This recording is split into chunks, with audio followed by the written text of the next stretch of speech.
Welcome to the show, guys. Today we're talking about 5 sneaky sleepers for your fantasy football 2022 roster. It is never too early to get ahead of the competition and the Consheepses and the league mates. Everybody in fantasy football is sleeping right now. They're not thinking about fantasy football, but you guys are. We're thinking ahead of the curve. We're thinking light years ahead of the competition. So we're talking about 5 sneaky fantasy football sleepers. Got a bunch of wide receivers here, a quarterback, and a running back, and I laid out here for you guys. And make sure you guys target these guys because I think a lot of people are going to be sleeping on them. So we're going to get into this episode. Let's dive into it. If you are new to the channel, make sure you guys do click the subscribe button. And if you are on YouTube, make sure you smash that thumbs up. 5 sneaky fantasy football sleepers. Let's dive into it now.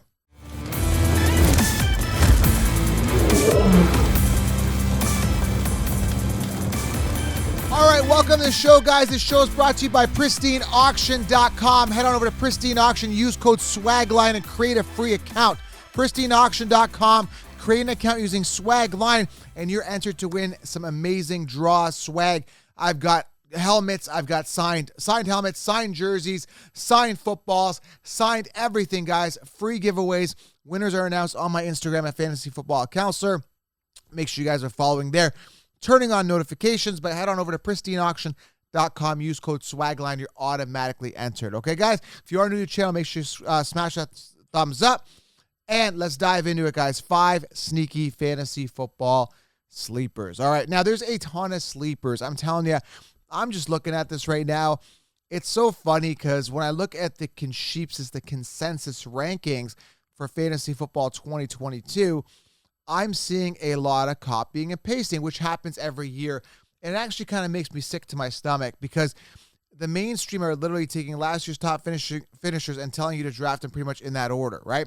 Now, last year, I looked at this, and Najee Harris, and I kept screaming this at the top of my lungs, Najee Harris was outside the top 10. He's squeaked into the top 10 now. He's number 8. This guy's a top 3 running back in the league based on volume, opportunity, talent, youth, and all that fun stuff. So it's kind of comical how you see right now looking at the consensus rankings that Dalvin Cook is ahead of Najee Harris. Dalvin Cook is on the decline. Again, this is so much to talk about. I mean, that's why I got to subscribe and thumbs up because I got so much to dive into from, sleepers to breakouts to rankings to analyzing it for you from an outside of the box perspective. And I'm just so sick to my stomach with the way the mainstream does. And some people say, well, Joe, you talk about the mainstream sheep so much, right? It's because this information is out there to a lot of people that are unsuspecting. They don't know. They haven't maybe discovered my channel. I know a lot of people have. I'm number 1 on Instagram, number 1 fantasy football podcast, but a lot of people still have yet to discover this show. So they're listening to the, they buy a magazine at the newsstand or listen to the mainstream news, or they open up an app and they see a personality and they're like, oh, I should follow that guy. These guys are idiots, okay? So I want to go on record by saying that because these rankings are completely out of whack, okay? So there's a lot of sleepers. They're sleeping on stuff, and it's amazing. When I look at this, I don't even get upset anymore. I'm upset that unsuspecting people are getting this bad advice, but what I'm not upset about is I can see things while other people don't. So let's just dive into it here. You'll get what I mean here when we dive into it, when I give you actual practical examples, okay?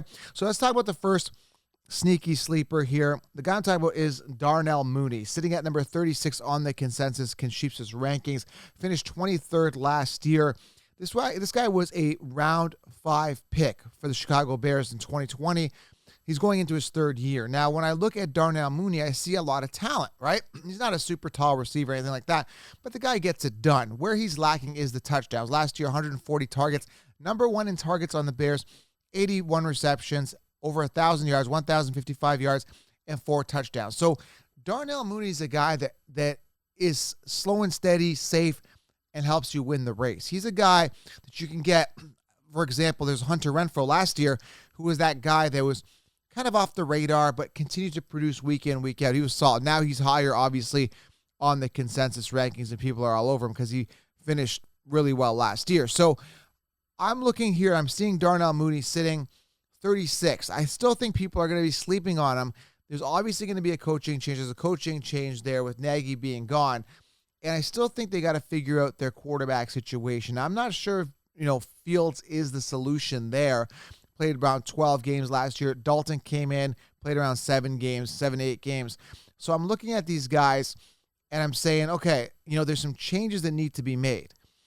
And I really still think that Darnell Mooney is part of that core and a guy that could eat and benefit when improvements are made. Now, I think it's no way but up for the Bears. Allen Robinson, I think he's going to be shipped off. Again, this is before the NFL draft, but this is before free agency moves. This is very early on these rankings here and these sleepers. But Allen Robinson, only 66 targets last year, just didn't get it done, didn't play a full season. Darnell Mooney was the guy. So I don't see him being the one there. Maybe they bring in somebody else. There's some changes. Maybe they draft a solid rookie. But I just still see Darnell Mooney being a sleeper that you can get for super good value that could produce week in and week out and give you a safe floor of points, okay? Maybe 10, 12 points a game, consistent with the receptions, maybe the volumes there. But I don't really see a problem here with Darnell Mooney. So I like him. I like him as a sneaky sleeper you can get to add to that wide receiver depth on your team. I mean, again, I'm not singing his praises here and saying he's the best wide receiver. No, he's not an upside wide receiver. We're going to do upside players. That's why you got to hit subscribe, thumbs up, right? If you're on YouTube channel, if you're on Spotify, if you're on Apple, make sure you guys click the subscribe, follow button. Also, by the way, guys, please, if you're on Apple iTunes, please leave a 5-star rating review. It does help the channel. I do appreciate it. Take the time to do that. It means a lot. So, again, Darnell Mooney, to wrap this up here, I think he's going to be solid. I think he's a sneaky sleeper, and I think people are going to be sleeping on him, okay? Currently sitting 36th on the consensus rankings. I think he'll perform above that, okay? Now, actually, in PPR, he's around 32. Either way, I still think he's a steal. Second guy here, now, again, it's a 1-2 combo here, and I've talked about these guys a little bit in my other videos here, my early talk, but Jeudy and Courtland Sutton, I think these guys are completely being slept on. I still think these guys are very, very good receivers. I think Jeudy's a solid receiver. Mind you, he's got to finish the season. He's got to play throughout. He's got to start scoring some touchdowns. But when I pull up Jeudy's stats, and here's the thing, again, what I see with Jeudy is he obviously needs the volume, he needs to stay on the field, but he also needs touchdowns. He's not really a touchdown guy, okay? That's one of the problems that I have here with Jeudy. 3 touchdowns in 2 seasons, played 14 games in 2020 and only 5 games in 2021. He's good. He's really good. This guy was a first-round pick, 15th overall in 2020, right? He's a good receiver. He's just got to stay on the field. He's got to finish the year and then also get touchdowns. I don't know what else to tell you, but why do I think he's sneaky? I just don't think the opportunity's been there for him. I don't think the quarterbacks have been there for him. I mean, Sutton seems a little more appealing because with Sutton, at least you get a little more durability, you get a little more touchdowns. But I think Jeudy could get there. I think he could be a PPR monster. I genuinely do. But I still think the quarterback situation was a disaster. If they can fix their quarterback situation, the Broncos, and I think they do this year, there's also rumor at the time of this recording that maybe Aaron Rodgers ends up there. That would be amazing. So as of right now, and these guys probably will shoot up, but I'm trying to think ahead of the curve here. Like that's what I do. Either Jeudy, Sutton, or both could really thrive with a quarterback change. And again, the guys that were there last year, Drew Lock, Teddy Bridgewater, could not get it done. These guys are not good quarterbacks. Drew Lock was drafted in the hopes that he'd be a real potential franchise guy. He just never did it. He hasn't done it. Years to wow me, and we're not wowed, guys. I mean, it's time to move on. I think they got to adjust the quarterback situation. I think they're set at wide receiver with Jeudy and Sutton. Tim Patrick is there. He's been pretty decent and safe. They also got Javonte Williams. They got to ship off Melvin Gordon. They may keep Gordon. I hope they don't, just for depth, but I just heard there was a post from a Broncos insider saying that Melvin Gordon doesn't want to take a back seat. And I kind of get that, but he's not good. Melvin Gordon's had 1,000-yard rushing season throughout his entire career. I don't know how many seasons he's played, like 5, 6, 7. The guy's not good. So Javonte is the future. I want Melvin Gordon to move out of the way so Javonte gets in. But either way, going back to the point here, I think Jeudy is the guy here. He's a sneaky sleeper. I think you can get him for good value. I think he could really thrive this year with a good quarterback change and a full season under his belt. He will really thrive. A little more upside than Sutton. I still like Sutton as well. Either way, a quarterback change, these guys will thrive. So keep them on your radar, okay? When we're talking fantasy football sleepers 2022, make sure you keep them on your radar. Number 3 here, I talked about him in another video recently, but I got to bring him up again Gabriel Davis is my third sneaky sleeper. Now, where you're saying, well, Joe, that's obvious. Like Gabriel Davis, he kind of broke out last year. People are going to be all over him. Not necessarily, and I'll tell you why. Gabriel Davis right now is currently sitting 46th on the consensus rankings on the Sheepses. Why? Very simple. Because he didn't finish. He finished, I don't know where he finished. He had a bad year. Let me pull this up here. Because, again, he didn't really get going. He didn't have his breakout till later in the season, right? So if you look at Gabriel Davis, the guy played, like, during the season, what did he have? 16 games he played. He only started, I think he started like 4 of those games. He wasn't even on the field pretty much the entire season. He had 549 yards, 6 touchdowns, guys, okay? So when you look at a guy in the postseason that crushed it, I mean, he absolutely crushed it. 5 touchdowns, 244 yards, 10 receptions, okay? 10 receptions, and I think he played the 2 games in the postseason. So this is a guy had 4 touchdowns in 1 game. I'm looking at Gabriel Davis. I'm thinking he's got to break out this. I mean, he's got to really shine. He broke up again in the postseason, but again, Cole Beasley's not the solution there. Diggs, if he gets hurt, Gabriel Davis really thrives. So it's exciting with Gabriel Davis, but he's still being slept on because the mainstream sheep currently have him ranked 46th. All because he didn't break out till the postseason, but we saw the breakout. We know there's a ceiling there. So going back to the copy and paste, they're just going to take him because he didn't finish on top last year. They're not going to paste him over, but this guy could easily finish, if he gets the volume, right behind Diggs. He could be a top 10 guy. Yes, there's that much potential here for Gabriel Davis. I really think the talent is there. So Gabriel Davis is a guy that I genuinely feel has a ton of upside, and people may forget that breakout. They may just look at the copy and paste rankings and say, well, he's not ranked high, and just sleep on him. I really feel he's a sneaky sleeper still. I don't know if that was enough just with the postseason and having that one big game for people to say, oh, I'm gonna draft him a little earlier. I'm gonna draft him a little earlier, to be honest. So we're gonna have to see where his ADP falls. It's gonna be super late. Looks like it's gonna be well after the 8th, 9th round. I may grab him a little bit earlier if I want to, if I see him there. Okay, so Gabriel Davis getting into his 3rd year, finally had his breakout, and super exciting. A sleeper that I'm definitely considering. Okay, sneaky one. Number 4 here. Number 4, I'm going to a quarterback, and I think people are going to sleep on him, and I still think there's a ton of upside with him. The guy I'm talking about is Mac Jones. Mac Jones, okay, let's talk about him. Let's talk about his season. 352 completions, 521 attempts, 3,801 yards, 22 touchdowns to 13 interceptions. Now, when I look at this, I look at a rookie. This is a rookie, and this is a guy that didn't really have any good receivers. He didn't have any superstar receivers. This is Mac Jones in his 1st year. And I'm telling you, here's the thing that's exciting about him. Mac Jones actually finished 18th amongst quarterbacks in fantasy points. So he's saying, well, Joe, that's not exciting. I know it's not exciting, but there is a ton of upside. There's no way but up. He's definitely going to improve his touchdown to interception ratio from 22/13. That's definitely going to be improved. He's going to definitely throw more touchdowns. And they've got to make some improvements at the wide receiver. When you look at the wide receiver for the New England Patriots, the top wide receiver for them last year was Jacoby Myers with 126 targets. Nelson Aguilar was there with 37. 64 targets. Kendrick Bourne, 70 targets. So the receivers were average at best, slightly above par. I'd like for them. N'Keal Harry was there. He had a great catch throughout the season. He's got decent receivers, but nothing to get excited about. Understand he's a rookie quarterback. He had to get into his comfort zone. He got to get settled in. He's got Belichick.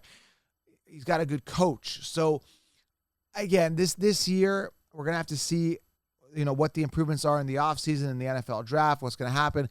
But I genuinely feel that this guy is going to be a solid quarterback week in, week out for you.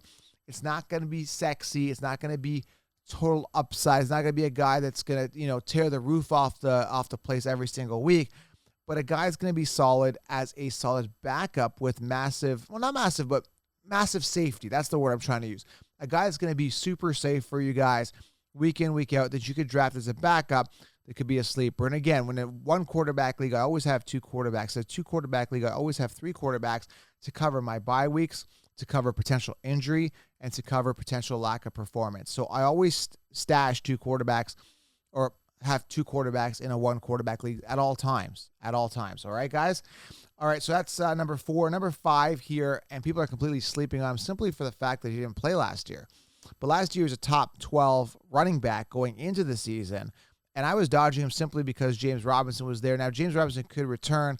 I know there's been some drama with Jacksonville and James Robinson simply because they drafted Travis Etienne, who's number 5. So Travis Etienne is my number 5 guy here that I'm personally going to be considering drafting because he was a first-round draft pick for Jacksonville, got hurt with a foot injury, and never played. That's the problem. Now, when I look at James Robinson's numbers to look at to something to compare to, now James Robinson played 14 games. He had 164 attempts, not a lot of rushing attempts, and 8 rushing touchdowns. Now, in the receptions, he had 31 receptions, 46 targets, okay? So that's a good sign. 46 targets, and James Robinson can catch the ball, but he's not really a pass-catching back, not as good as Travis Etienne. And Travis Etienne's got that rapport with Trevor Lawrence. So I really believe that Travis Etienne is a guy that could really shine, become a PPR monster this year. We're going to have to see what happens in the offseason. Is James Robinson going to stay there? Is he going to want to stay there? I mean, he wasn't really durable this season. And the fact of the matter that he drafted Travis Etienne, maybe this could be a 1-2 punch. But I'm definitely keeping Etienne on my roster for a guy with some massive upside, especially if James Robinson doesn't end up staying with the Jacksonville Jaguars. We're going to have to see what happens. Does he stay? Does he go? Do they keep him?